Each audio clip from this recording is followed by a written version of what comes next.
Chris Siglin on the second spot on bike number 1. And in the lead and on pole position is going to be bike number 3 with Ricky Corey. And once again, big shout out to the Axel Video guys for helping us out with the internet feed. It's great to see it, and I think everybody's enjoying it. Over to you, Vic. I was watching their action at Mazda Raceway Laguna Seca, and I saw Ricky Corey over there turning in a 13th place finish with the big boys in the AMA Superbike round. That's quite an impressive feat when you think that everybody else is out there that was in front of him had big rigs and tractor trailers, and he's out there getting it done on his own, 09 R1. 2 board goes up, 1 board. This is Formula Pacific time. Come on down, get your action. 1 board on its side, green flag, and we are racing. The whole shot is going to be hotly contested. Chris Siglin's got it right now. Into turn number 1, no change up there. But look at Ricky Corey coming up the inside, coming out of turn number 1. But Chris Siglin hit the afterburner. Where the heck did that power come from? And Lenny Hale around the outside of turn number 2, and he's bringing Ricky Corey with him. Lenny Hale with just an amazing line. Look at him charge through turn 2 into turn 3, but Siglin comes up the inside and takes its spot away. Lenny comes in, and there's a Chris Siglin, but as they come into turn 4, they're side by side. Door gets slammed on Lenny Hale. This is some phenomenal racing. 4 bikes are breaking away. Ricky Corey with an inside move into turn number 5 as they head on down the hill. I need to get a catch of air here. Yeah, Siglin out front with Ricky Corey with a great pass up the inside of 5. You must have been listening to Jen Lauritsen, who did exactly the same yesterday in the AFM race. So right now it's Siglin, Corey, and Hale as they head around turn 8, disappear from view. And then we're going to go flying over the hill, so we'll see what happens in a second. Lenny Hale's really strong around that part of the track, but Siglin with that BMW is just on fire right now as they come down the hill. The Bath Racing sponsor, Chris Siglin, number 1 plate, down in the 10. Here we go, look at the rest of the field come flying down the hill. Everybody are trying to overtake on the brakes, and we'll see to come through. Got Siglin, Corey, and Hale. Lenny Hale dropped back just a little bit. And Gold Branson up to 4th position.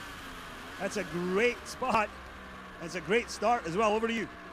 I was checking the times earlier in the Open Twins race. Eric Branson all by himself did a 151. Which I think is new territory for Branson. But on the front straightaway, Chris Siglin is being drafted by Ricky Corey, but Ricky is not catching up. That BMW is just so powerful and so strong.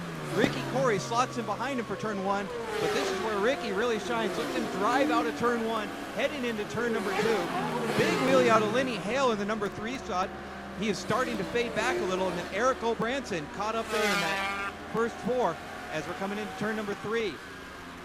Chris Siglin on the inside. Ricky Corey has slotted in behind him. I think this is the first time all year that Ricky hasn't led the race from flag to flag, so he's got a little bit of work to do, but he is absolutely strong, and he actually gets faster as the race goes. I had made a comment before that he's got a bit of an unusual riding style, and a lot of it has to do with he's just gotten so comfortable with the bike, and he's redesigned the tank so he can get down lower into it, and that's what looks different is he's absolutely able to get super low onto that bike, and he's so tall it makes it look a little unusual.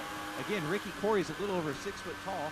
He re-engineered his tank so he can get down super low onto the bike and get really comfortable. Again, that is an 09 R1 that he's just put years of development into it. Riders come over the top of 8, no change. Chris Siglin followed by Ricky Corey, then Lenny Hale and Eric Branson into turn number 10. No change at all, but Ricky Corey is stalking Chris Siglin. I don't know if Chris can hear Ricky coming up behind him, but Ricky is not dropping off at all. Again, this is a treat having a nice battle up there for first. Ricky has been so strong all year. Chris Siglin has said earlier today that he is working a lot on just himself and not as much on the bike, just making himself a better rider. It appears to be paying off as they come on the front straightaway. It is Ricky Corey all over the tail of Chris Siglin. Yeah, there they go, come across start finish, but Siglin on that 1000 RR is just pulling away from him. Even although Ricky Corey has the draft, he can't stick it. Well, Branson comes across start finish. He's not closing down on Lenny Hale. He looked like he was doing it the last lap, but Lenny Hale just pulled it off and started to go. He's not closing down on the first two. Ricky Corey up the inside of Chris Siglin. Was that contact there? It certainly looked like it, the way he stuffed that bike in there. Put his hand up because that was a hard pass. and it must have bumped Siglin off. Siglin will not be happy with that. Let's see if he does that same pass up into 5. And looking back a little further into the field, we have in 5th place Dave Stanton, and Jason Laritzen is working his way up to 6. Again, after the contact, you saw Ricky Corey put up his hand, say, sorry, that was my bad. I wonder what it's going to be like after the race there, but those guys are just riding fast at the front, and sometimes contact's going to happen. Ricky Corey tried to make a pass. It was not quite as much room as he thought. Sometimes it happens as the positions when you're riding at that level on that edge.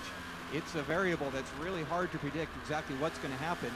Over the top of the hill, it is still Ricky Corey leading Chris Siglin, followed by Lenny Hale, then Eric O'Branson, and up next we should have Dave Stanton and Jason Laritzen.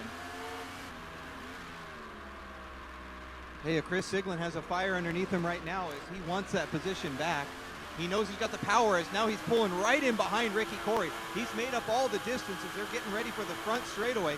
He pulls out of the draft a little in the back and then slots back in. So now we're going to see what the drag race looks like with Ricky Corey's Yamaha in front. And I got to think that Chris Siglin's got the power to pull out in front of it. And now's the time to see if I'm right.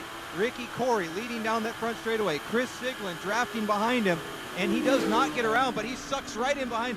It looks like he's going to make an inside move and thinks better of it as they come out of turn 1. Ricky Corey leading Chris Siglin into turn number 2. I got to wonder, Alan, does Chris Siglin know Berto's turn 3 secret? Oh, I'm sure he does. The Munchkins all talk to each other, so they all know what's going on. You can see Siglin's right behind Ricky Corey here. I think he's just lining him up because he does have that power. If he can stick right behind him and get around 6, 7, 8, and then especially if he come out of 13 down under the bridge, he looks stronger in that part of the track. The rest of our riders spread out. Everybody's having some good racing. They're pretty much spread out though. There's a few pairs fighting later on back down. Lenny Hale still sitting in the 3rd spot. I just looked down and I saw Joy Higa's characteristic ponytail hanging out, and then there's Anthony Alonso just slotting in right behind her. So Anthony's having a great run out there, as is Joyce, because if you can keep in front of Anthony Alonso, you're doing really well.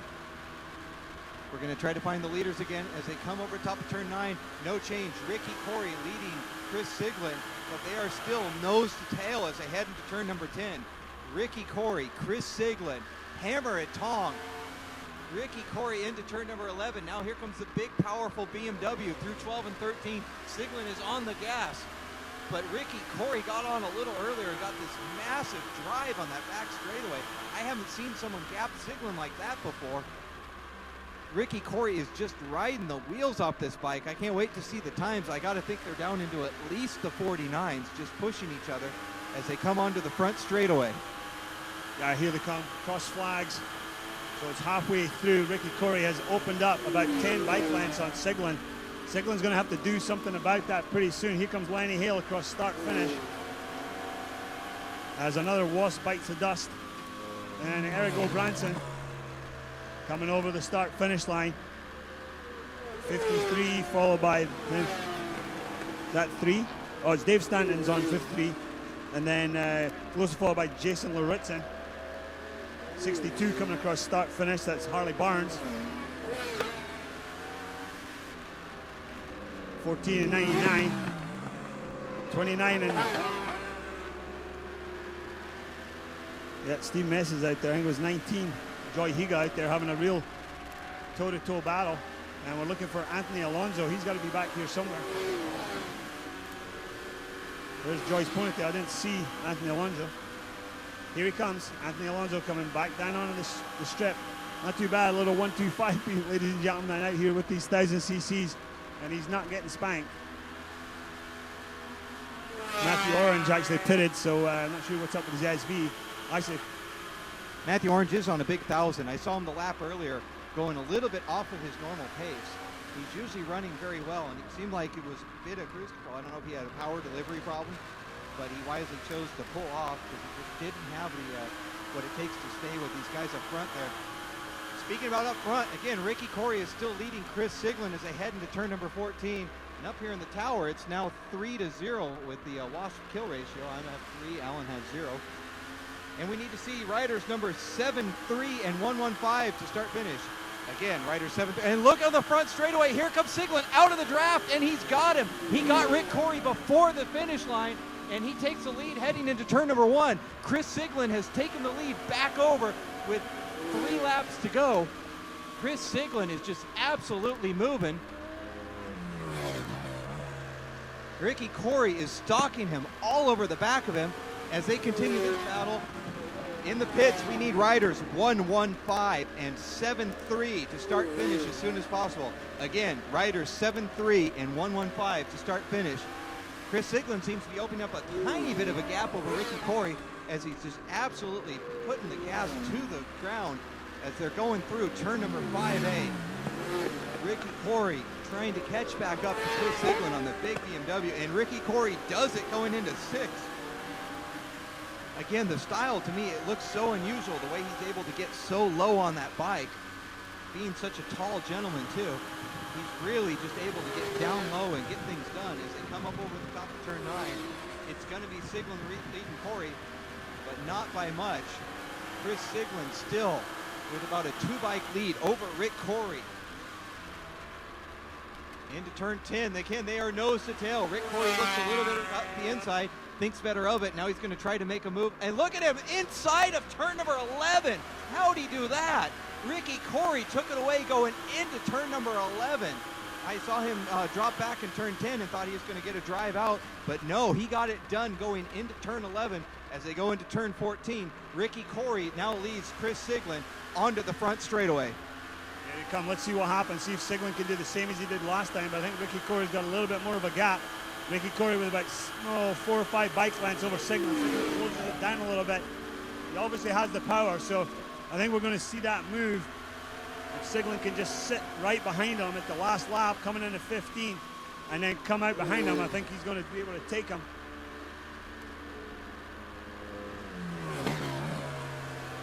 Bikes to start finish are number 73 and 115, 73 and 115. Report to the principal's office, please. As we got this fantastic battle still going up front, Rick. And a little further back, Jason Laritzen is reeling in Dave Stanton. I believe that's for 5th place. But Jason Laritzen is going to make a pass on Stanton. He gets it done. Jason Laritzen gets his way around, and Stanton goes really wide. What is up with Stanton? He is way on the outside of turn number 2. Not sure what's happening there. Something may be wrong with his bike, because Stanton looks like he's gone into ball. He's not the Dave Stanton I'm used to seeing. He's really not moving at the same pace that he's normally moving. You actually saw him as he went into turn 2 there, Vic. He actually physically sat up, and you saw the bike slow down as Jason Laritzen sliced by on the inside. We've still got good battles going on down the field. I think that's a Graves Yamaha out there with that Stars and Stripes livery. I can't remind the number on it, but it's a great looking bike. Here's Anthony Alonso coming down start finish, and our leaders come out at 13, and look at the gap that Ricky Corey has got now. He's got about 12 or 14 bike lengths, so there's no way that Chris Siglin can get this draft down the straight this time. I'm not sure we got 2 laps left, or we're coming out yet. We got the white flag coming out now. So it looks like, wow, Ricky Corey has just opened it up on that last lap. Chris Siglin's going to have to do something spectacular to close that gap down. And they're out of turn 1, and then Lenny Hale appears out of turn 15. That's a huge differential. And then we've got Goldbranson coming on the 15, out of 15 onto the straight. He hasn't made any inroads on Lenny Hale at all. I thought that might be a little bit more of a contest. Ricky Corey still holding that lead over Chris Siglin. Chris can close it down a little bit up the hill into 5, but we'll see what happens around 6 and 7. Maybe it's Chris Siglin's just backing off and playing possum a little bit, but Ricky Corey is hard on that bike. Yeah, Dave Stanton comes in because he's obviously got some kind of problem with the bike. The rest of our riders coming down start finish to take that white flag. Steve Metz coming across start finish right there. About 4 or 5 other bikes behind him, so we're still looking for our leaders. I'm hoping our leaders are going to pop up. There they are over the top. And Ricky Corey still has a substantial 10, maybe 15 bike length lead. And I can't see Siglin closing that down after what happened coming out of 11 the last time. Ricky Corey was just phenomenal on the power and increase that gap exponentially. There he goes. Look, he's got another 4 or 5 bike lengths. There's no way Siglin can make the draft. He's going to do something absolutely spectacular on the brakes, or Ricky Corey's going to have to make a mistake. And I can't see Ricky Corey making a mistake at this stage of the game. He is on the ball today with that bike, with a great time, a great body position. Here he comes. It looks like Chris Siglin's just setting it up and bringing it home. Ricky Corey all the way to the line. Chris Siglin tucking it in, coming in second. And they are both finished in around turn 1, and we're still waiting to see Lenny Hale come out of 15. Here he comes. So that tells you the difference and how far our leaders were ahead. Lenny Hale's coming cruising in, and he's going to be closely followed by Gulbranson. I got to give my heart and soul award to Eric Gulbranson there, who really got it done. A very respectable 4th place finish for Eric Gulbranson. We are technically on our first call for race 9, but remember, we got to do the podium celebration, and a big wheelie out of Jason Larisson by the start-finish line. I believe he got a 6th place finish. So race number 9, this is going to be your first call, but we're going to have to wait for the podium celebration. So drop what you're doing and come on down to the podium and cheer these guys on. Yeah, one thing about Gogo, I was talking to Gogo at lunchtime, and he said thanks very much for the internet feed. Because all his family back east were watching his earlier race. And it was great. Hopefully you're all still watching, and thanks very much for tuning in. That's great for us, that we can have all the families informed, that you can take a look, see what's happening, and see what your riders are doing out here. So thanks for joining us on the internet feed. We got a lot of good things going on. And I say we're going for a little break right now because we're going to go do the podium celebration for Formula Pacific.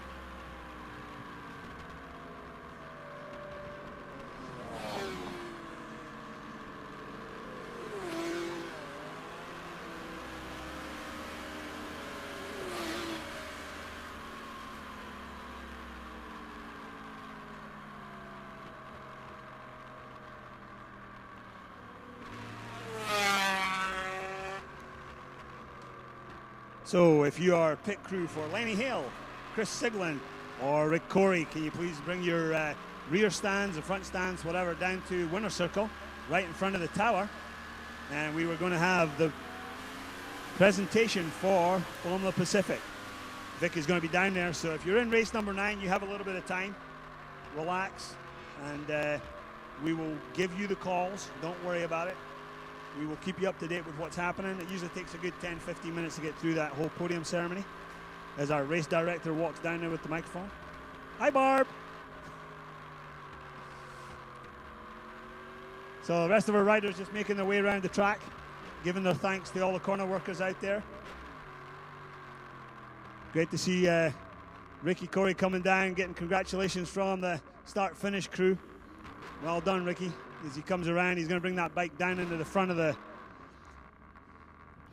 podium ceremony